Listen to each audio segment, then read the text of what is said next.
Easy now, people. We're going to have a go at drip acclimating some fish here.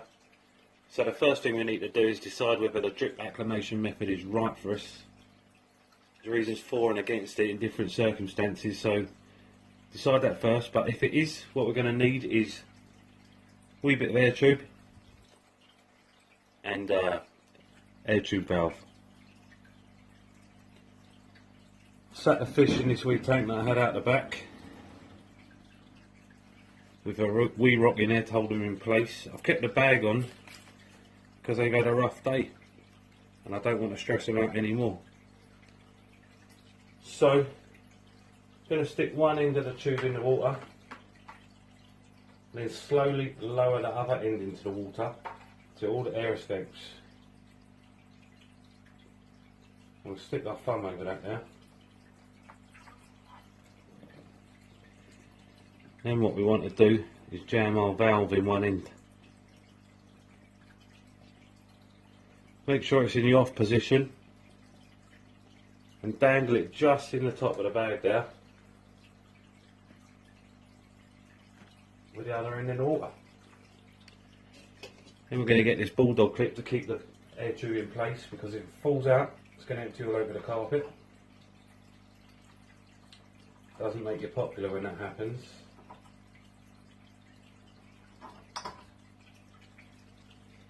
There we go. We're just going to start the water flowing. What we're looking for is maybe 1 or 2 drips per second, like that, and drop it in the bag. Well, at the top of the bag anyway.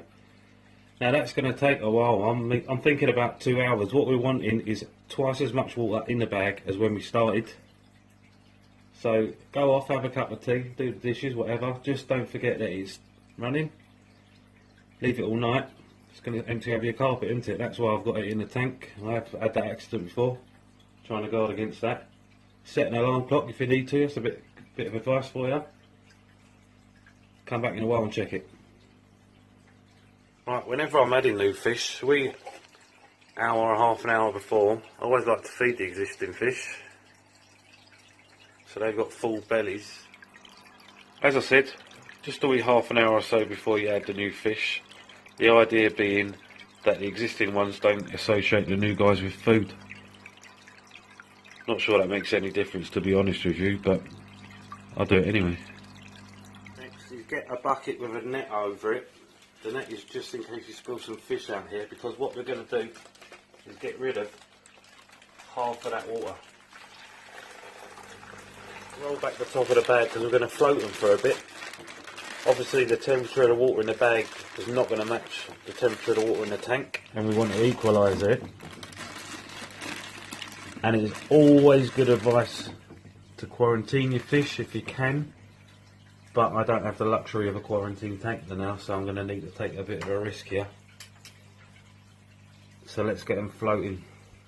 All we're going to do from here is net them out and add them to the tank, and then turn the lights off so they can get comfortable.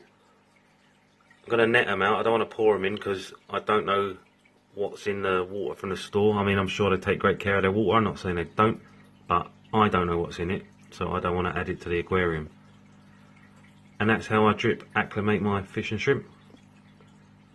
I think folks seem put off by it sometimes and maybe not sure what's involved, but it's relatively straightforward and cheap to do.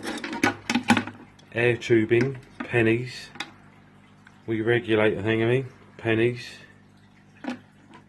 bulldog clip, pinched from work. So I hope that helps you out.